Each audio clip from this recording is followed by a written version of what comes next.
Bill Clifton, fine. Bill, you moved to England for a while. I guess too long, Mac, yeah. I came back and nobody knew who I was anymore at all. Really? So I was over there 15 years. Were you? I didn't mean to move over. It just so happened I did. I went over to spend about 10 months. We actually let the house. We owned a house in Charlottesville at the time. And let the house to some nurses in the nursing program at the University of Virginia. And I said, now I may get back before 10 months is over, so you may have to move out. And they said, well, that's all right. And I stayed 15 years. Never could get the money to come home again. I don't believe that part.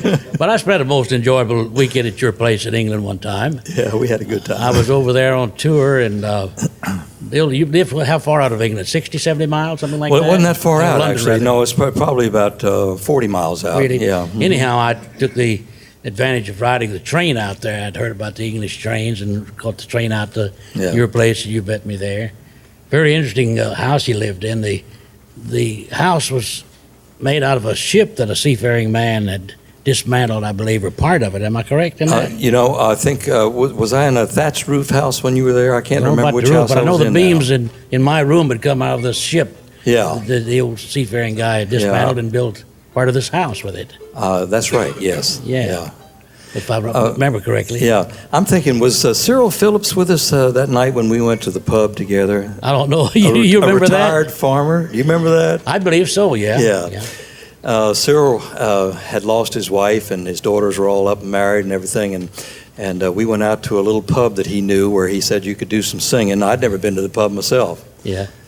And you had incidentally, to interrupt you a little bit, Burl Ives had just gotten married again. It was in all of the London papers, and he was over there apparently. Mm-hmm. And I don't know whether it was an English lady he'd married or what, but anyhow, he had a lot of publicity. Go ahead now with. Well, we we went into this little pub, and it was I guess it was about wasn't room for more than 50 people in that pub. Right. And we just decided we'd go down there and have a pint of beer and just visit and swap a few songs. And Cyril actually played the accordion, but I don't think he brought it along that night because he would have been unable to play it that night probably. But we walked into there, and as soon as we walked into that pub, there was a hush that ran over the whole pub. And everybody stopped talking, and everybody turned around, and they looked right at Mac. Yeah. And I didn't know what they were thinking right away. I thought, well, they don't know Mac Wiseman, but he was aware that there'd been that article in the paper about Burl Ives the day before. That's who everybody thought I was. See? Everybody in the pub was sure it was Burl Ives that had come in. Yeah, well, we had an enjoyable evening there. I enjoyed it very much. Blue tail fly. Brogy went according. Yeah. Was it that night, Mac, that we did a 3-hour tape for John Atkins that he wanted to do a reel-to-reel tape? Yes. Because you said something that I found very interesting, and if you're not going to mention this, I'd like to mention it because it's always stuck with me.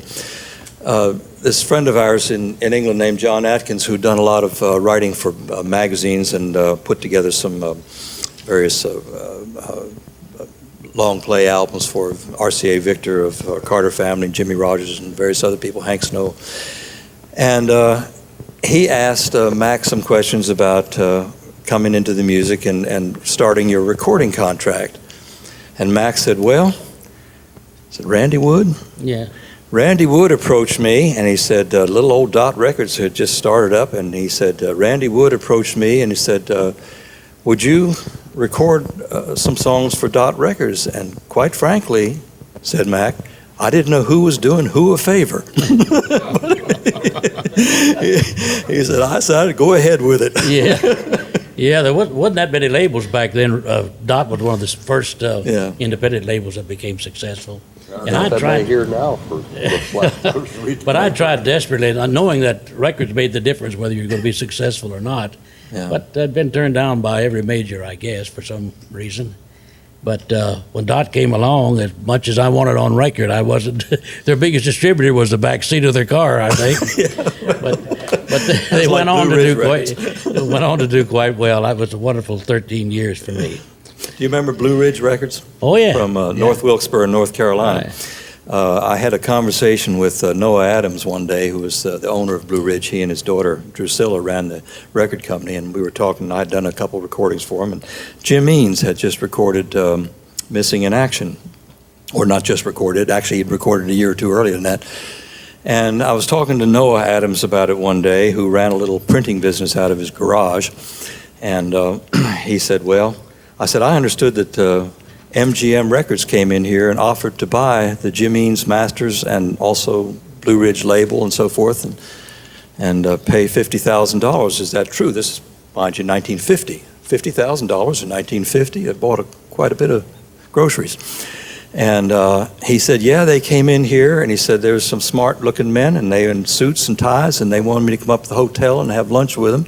And I went up to the hotel and had lunch with him in his overalls.